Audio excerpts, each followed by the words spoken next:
नमस्कार शेतकरी मित्रांनो, आज आपण पिपरीत आलो होतो. पिपरीतील युवा प्रगतशील शेतकरी अनिल दत्त देवरे यांचा हा प्लॉट आहे. आणि आजची जर का तारीख बघायला गेलं तर 23 फेब्रुवारी 2026 आहे. आपण सांगितल्याप्रमाणे हळूहळू आता तेजी यायला लागली. पण तेजी आली म्हणजे थांबून घेऊ नका. ज्या शेतकऱ्यांना पाणी कमी पडलं, आता या शेतकऱ्यांना पाणी कमी पडलं होतं, त्यांचा जो सौदा झालेला आहे ₹41.50 झालेला आहे.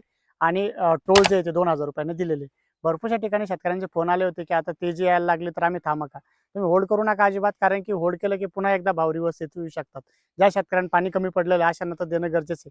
आपण जर कधी बघितलं, अतिशय सुंदररीत्या इथं माल डेव्हलप झालेला आहे. कुठलाही खांड बघितलं तुम्ही तर हा माल बघा तुम्ही, जबरदस्तरित्या इथं माल झालेला आहे. आणि याला जर कधी पाणी कमी पडलं तर याचं वजन तुमचं घटतं, म्हणजे तुम्हाला ₹2-3 वाढले बी तर त्याचा फायदा होत नाही. ज्यामुळे तुम्हाला पाणी जर कधी कमी असेल तर तुम्ही आता या भावामध्ये सौदे देऊ शकता.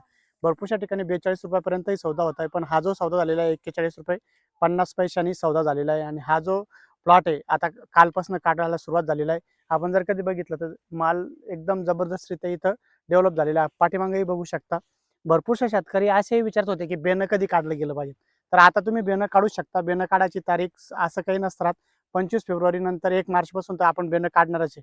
वातावरणातल्या लहरीपणामुळे भरपूरशा ठिकाणी कोंब पण यायला लागतात. पाणी कमी जादा झालं की कोंब बाहेर येतात. त्यामुळे 1 मार्चपासून तुम्ही बेणं काढू शकता.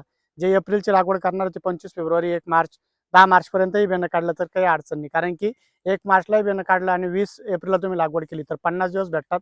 रेस्टिंग ऑफ पिरियड भेटतात आणि त्याच्यामुळे ते लागवडीला तुमचं तिथं योग्य टाईम होतो. भरपूरशा ठिकाणी काय भाव चालू आहे नक्की तुम्ही कमेंट बॉक्समध्ये कळवा.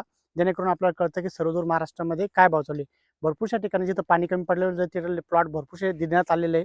आणि आता 1 मार्चपासून तुम्ही बेणं काढायला हरकत नाही. तुम्हाला जर कधी आमचा व्हिडिओ आवडला असेल तर व्हिडिओला शेअर आणि आम्हाला फॉलो करायला विसरू नका. धन्यवाद.